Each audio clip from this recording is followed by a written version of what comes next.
Welcome back to our channel. So today we'll be reading The Legend of Geoffrey.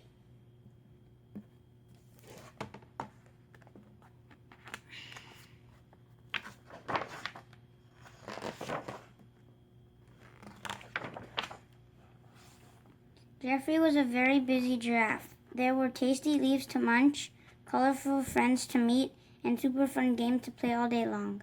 Every night Geoffrey was enchanted by a zillion dazzling stars in the sky. One warm night, Geoffrey decided he wanted to touch a star. He climbed the highest hill he could find and stretched until the tip of his nose touched the lowest star. And when it did, the whole night sky came to life. Geoffrey watched the stars twinkle until he could not keep his eyes open any longer. Under these stars, surrounded by the things he loved, Geoffrey was home. The next morning when he woke up, Geoffrey felt different inside, a little more special than usual, and he looked different too. His brown spots had turned to sparkling stars. If that wasn't strange enough, there was also a little monkey trying hard to get his attention. "I'm Maya," announced the friendly monkey. "Cool stars, do you want to play?" she asked. Of course Geoffrey wanted to play. He watched Maya swing from branch to branch, and then he gave it a try. But giraffes were not meant to swing from tree branches, so he made up a different game. Geoffrey was pretty good at this one. He and Maya were having so much fun they didn't even notice that a pride of lions had circled them. "Hello, dessert," said the largest lion, licking his chops. "Actually, my name is Geoffrey," stammered the giraffe. "Would you like some nice sweet apricots?" Geoffrey ordered up a hoofful, shaking with fear. The lion was about to take a bite out of Geoffrey, then he noticed Geoffrey's coat. "Stars!" he exclaimed. "This is no ordinary giraffe." The lion bowed down to Geoffrey as he explained. "There is a famous legend that one day an animal covered in stars will appear to bring awesome fun to the world." The lions all nodded. Geoffrey was covered in stars, but could it be true? "I'm no legend, I'm just Geoffrey," he told them. The lion smirked. "Well, if you're not a legend, then you're lunch." Geoffrey quickly agreed that he was absolutely, positively the star-covered one from the legend. The lion told him kindly, "You have the gift of awesomeness. You must follow the stars to find your destiny." But before he followed the stars, Geoffrey wanted to find out what exactly was so awesome about him. He challenged Charlie the cheetah to a race. He lost. He did not have awesome running powers. He challenged Finnegan the flamingo to a standing on one leg contest. He lost again. He did not have special balancing powers. He thought maybe, just maybe, he could fly. Nope, no flying powers. "Maybe you just need to follow the stars and figure out your awesomeness along the way," suggested Maya. "The only stars I can see are over there," Geoffrey pointed out to the distance. Geoffrey and Maya made their way across the dry golden grass, and wherever they went the grass turned lush and green as if by magic. When they got closer, they realized that the stars were actually twinkling lights strung on a big, beautiful ship. "This looks like the next step on your journey," said Maya, as the two friends hugged goodbye. Geoffrey boarded the ship, excited to see where the stars would lead him. After many days and nights sailing across the sea, the ship docked in New York City. Geoffrey got a bite to eat and took a good look around at the buildings and strange little creatures. He started to feel lost and far from home. He thought about Maya and the lions who told him about the legend. The legend said he should follow the stars, but which stars?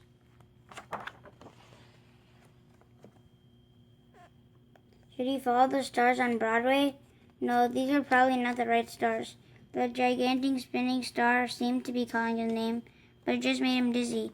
Maybe he needed to get even closer to the night sky to find his way, but not that close.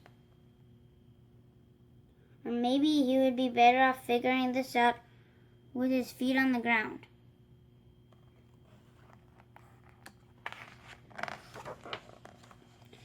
He was trying to decide which way he should go when he spied a monkey on the street who reminded him of Maya. Geoffrey lifted the worn little stuffed animal. As he did, the monkey magically came to life. "Who are you?" demanded the scabby stuffed animal. "Where is Lulu?" That way." Geoffrey pointed as a pedicab up ahead, where they could see just the red pom-pom on a little girl's pink hat. He and the monkey jumped in the taxi and pointed the way, but there were so many cars that soon they could not see the red pom-pom or any sign of Lulu at all. So they hopped out and sat down on the sidewalk. "Thank you," said the monkey. "My name is Patches, by the way." "I'm Geoffrey," he replied, taking the monkey's paw in his hoof. "How did you do that magic thing?" Patches wanted to know. "Magic thing?" asked Geoffrey. "You know, I could never talk or do anything else until you pick me up. Seriously, if you don't believe me, let's see how your magic works on them," Patches suggested, pointing at the store window filled with stuffed animals. So Geoffrey ducked through a big glass door into the most amazing place he had ever seen. "It's Toys R Us, the world's greatest toy store," whispered Patches. There were toy trucks and trains, robots and rockets, tents and playhouses, and best of all, there were zebras and elephants and all other animals he grew up with. Patches said, "Okay, Geoffrey, now try your magic." Geoffrey's eyes lit up. His stars began to shimmer as he ran through the store, and with the slightest tap on a hoof, brought the toys to life. A very serious chess piece, the queen took it all in.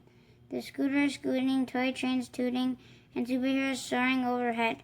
"It's our birthday," she announced to Geoffrey. "What's a birthday?" he asked. "A birthday is the day you were born, and today is the day you brought us to life." Well, if the queen said so, thought Geoffrey, it must be true. That night the toys had the most awesome birthday party ever.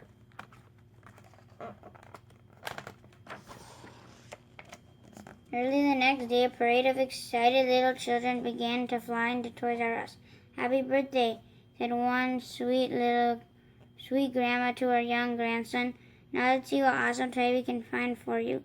When Geoffrey heard "happy birthday," his velvet ears perked up. A real-life birthday. Geoffrey began to stack some wooden blocks. The little boy ran to the tower of colorful blocks, and his grandmother smiled. "Happy birthday," said the man in paint-splattered pants to his daughter. "Let's find a great present for you."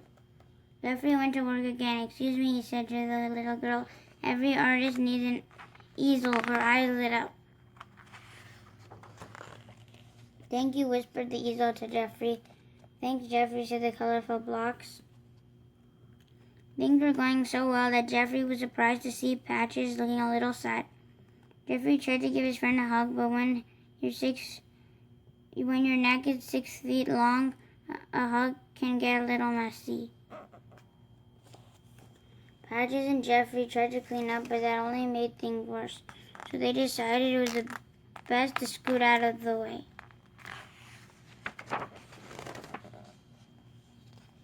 Patches smiled at Geoffrey. "You're a really good friend, but I miss being home with Lulu." A shiny red fire truck pipped in. "I would love to find a home." "We would all love to find homes and kids to be friends with," added a funny little robot. "Well, then I will find a home for each of you," Geoffrey promised. His stars began to glow, and the toys hummed with excitement.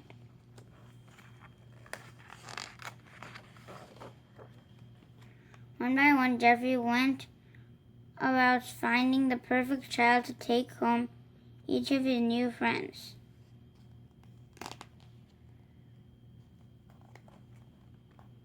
Geoffrey and Patches looked around, all of the happy children heading out of the store with their new toys, when suddenly they spotted Lulu.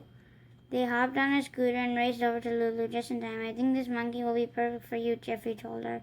"Patches, I thought I would never see you again," Lulu squealed.